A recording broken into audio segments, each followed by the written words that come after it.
Hi Dollar Divas, welcome back to my channel. If you're new here, my name is Jessica and I love to do a lot of dollar store oriented makeup and shopping content. So if high-end or luxury makeup just isn't your thing, it's too expensive, and even drugstore makeup anymore, this is definitely the channel for you. Like I said, I love to specialize in dollar store makeup, so that is what we do. So I do hope that you will hit that subscribe button and become what I like to call one of my Dollar Divas. It helps me and my channel out so much, and of course it'll bring content to you that may benefit you, so definitely make sure you take a second and do that. So today's video, I'm actually recreating a video that I made when I first started my channel nearly 3 years ago. So it was probably 6 or so weeks into having my channel, and I decided to do a video kind of explaining different types of makeup, beauty, lingo, and terminology. You know, words that you were hearing a lot of that you probably didn't know what they meant and perhaps maybe too embarrassed to ask. So I went through a bunch of terms and just explained what they were as simply as I could. And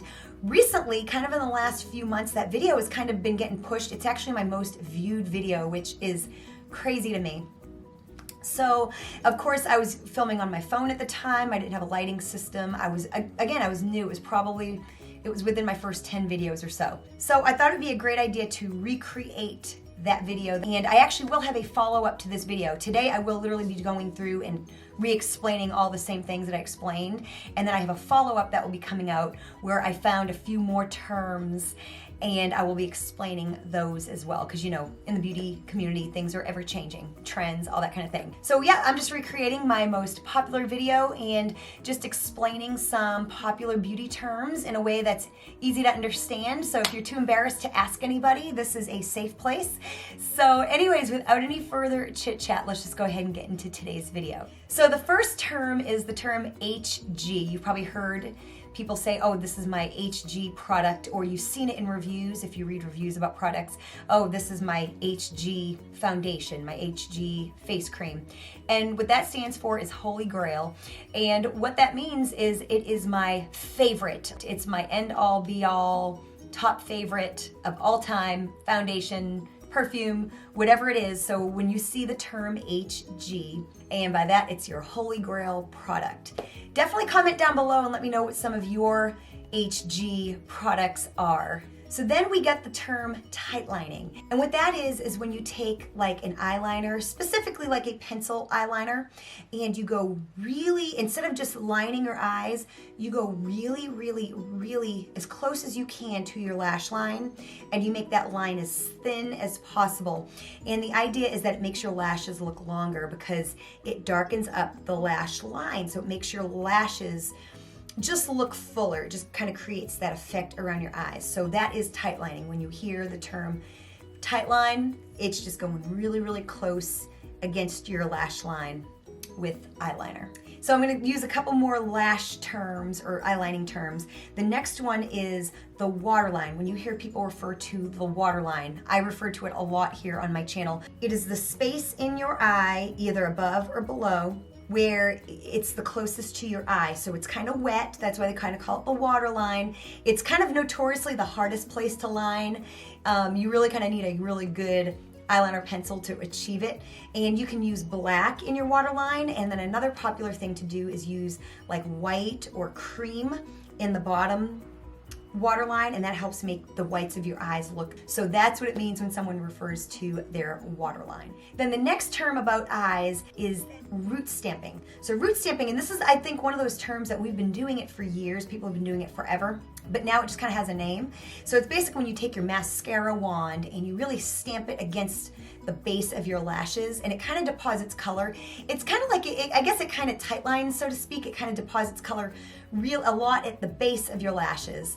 That way your eyes just look more defined. It just really makes the edge of your eye really pop, and it is done with your mascara wand. So you've heard this term a lot on my channel for sure, and I've since learned kind of like another term that I will explain since I made that last video, the term fallout, and also the term kickback. They mean the same thing, so fallout and kickback.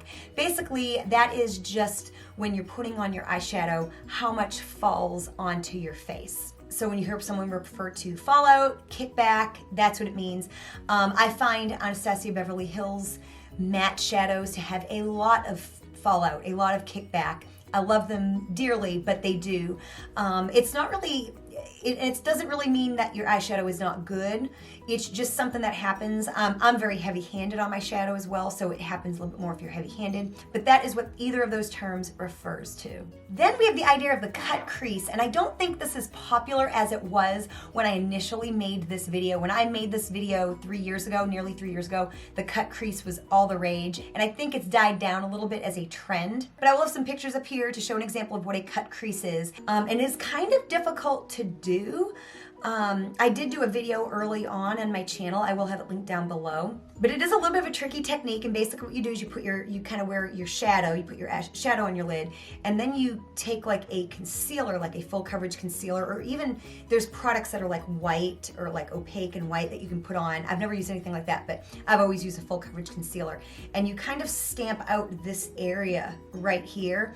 Then you put like a different color or a lighter shade, and it just creates that depth on your lid. And it can be a little tricky. It can take some practice. Like I said, I've never mastered it, but it's a really cool look. It's really neat. So that's, if you've heard that and don't know what it is, but you think it's something you might benefit from, there's definitely tons of tutorials on it. So have you ever tried a cut crease? Like I said, I've only done it like a little bit, so definitely comment down below and let me know if you've ever tried your hand at a cut crease and how it went. So then you have the idea of matte and shimmer. And again, these are just terms. These can be used for bronzers, eyeshadows, all that kind of thing, or anything. I mean, even paint colors, so to speak. So if something is matte, it means there is no shine. It is just flat color of any kind, either a bronzer that has no shimmer. It doesn't help if you don't know what shimmer is, but I'm sure a lot of you do. But yeah, basically it means that there's no shiny in it at all. There's no glitter, there's nothing like that. It's just flat. And of course, shimmer means something basically it's gonna have a sheen to it. We see that in bronzers now, we see that in eyeshadows, of course, we see that in blushes, we see it in lipsticks. You know, there's matte and shimmer lipsticks that have sheen to them that were really popular at one point, not as much anymore. And then there's also the idea of satin and metallic. These are also, like, we'll just say eyeshadow finishes. Satin is where there might be like a little hint of a sheen, like it might just have a little, it's not really matte, but it's not really shimmery, it's just kind of somewhere in between. And then a metallic eyeshadow is something that has a metal-like finish. So it's like a shimmer on steroids. I love me some metallic and shimmer. If you're on my channel, you know, I think a lot of people do. I think a lot of people love metallic and that kind of thing, or shimmery stuff. So anyways, that's what those terms mean. And then you have the term hitting pan, and I know this was really popular 3 years ago, and I think it's still pretty much very, very, very popular. Because there's just something so satisfying for a lot of us, especially in the beauty community where we have kind of an excess of makeup, a lot of us, and when we kind of use something to the point where you hit pan, it's exciting. So what that is basically if you have a blush or eyeshadow, any kind of a makeup product that is pressed and in a pan, that second that you can see the bottom, usually it's silver, the minute you can see through and you see the bottom of the container means you've hit pan.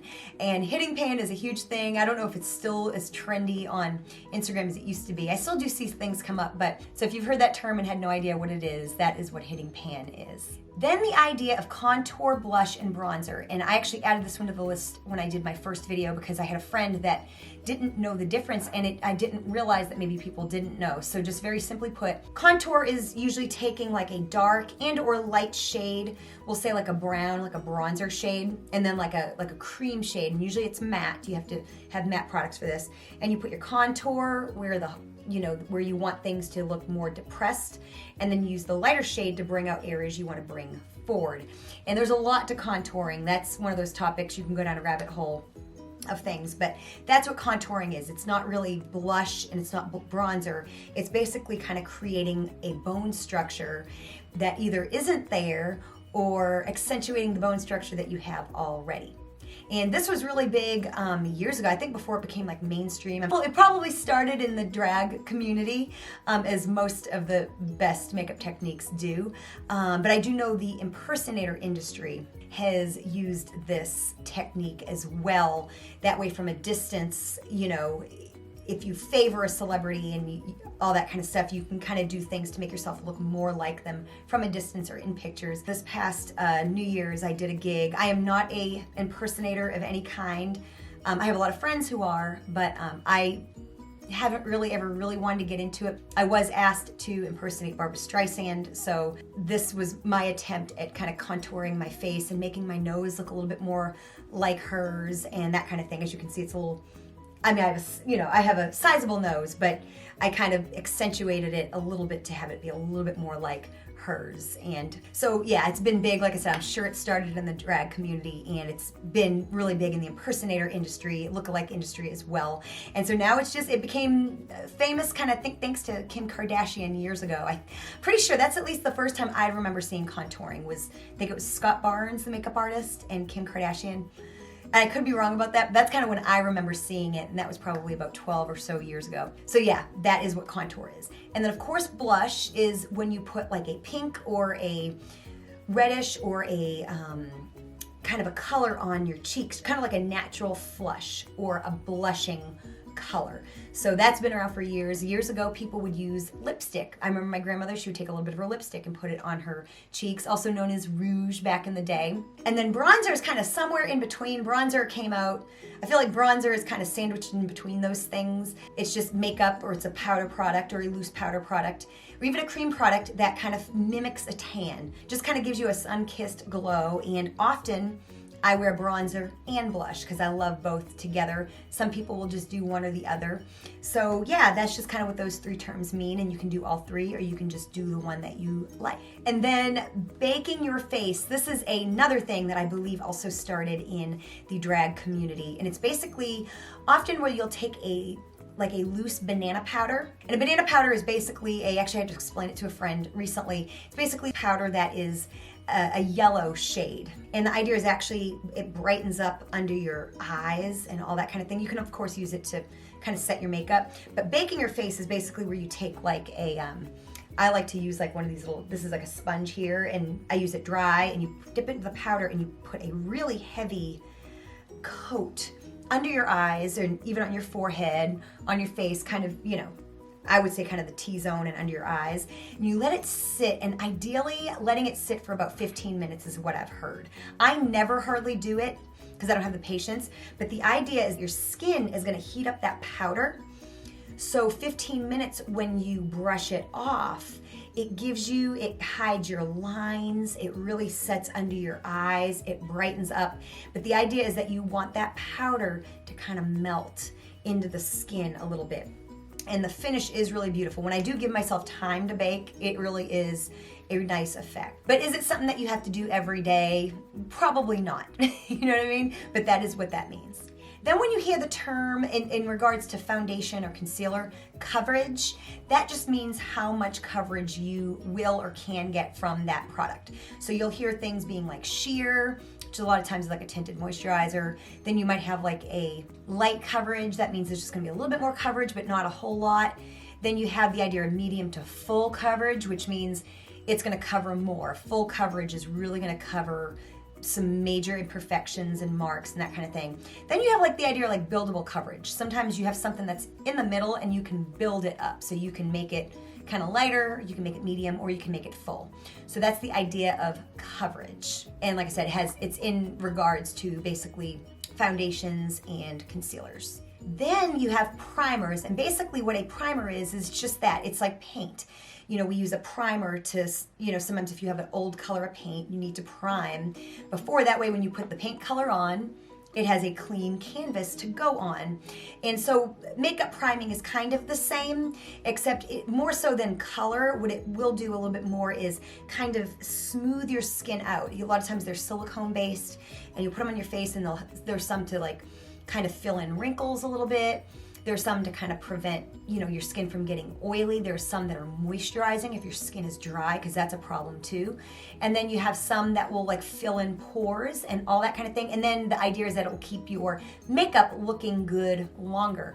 So there's all kinds of primers out there. So yeah, whenever you hear someone saying using a primer, a makeup primer, that is what they're referring to Usually they are a cream or a gel or something like that. Then you have skin tone, and this one is a really interesting one to me because we know that we're all like light and dark and medium and all that kind of stuff, but sometimes we don't really take into consideration our skin tone. It's not necessarily how dark or light you are, but it's the colors that are kind of in your skin. You know, you can have someone that's really dark, someone that's really light, and they have a similar undertone to their skin. They can have yellow in their skin or red in their skin. And a good way to tell what you are is there's basically warm, medium, and neutral. So if you tend to look better in silver jewelry, the odds are that you're cool toned. If you look better in gold jewelry, you're most likely warm toned. And then neutral is kind of someone that's in the middle. You kind of look good in both, and your skin is kind of just somewhere in the middle. And so when you're looking for foundations and stuff, it's good to know kind of where you are,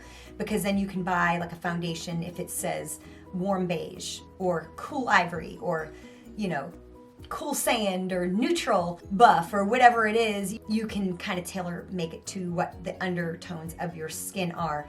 If all else fails, if you're not sure, you can, I think, always go with neutral, and it's a safe bet.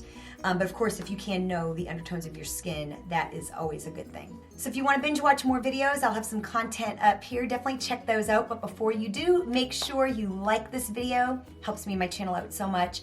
Share this video with anybody you think may enjoy it. Perhaps somebody that's just getting into makeup and doesn't really understand some of these terms. Definitely share this with them. Make sure you're subscribed and check out my other content up here. Thank you so much for watching, and I'll see you next time.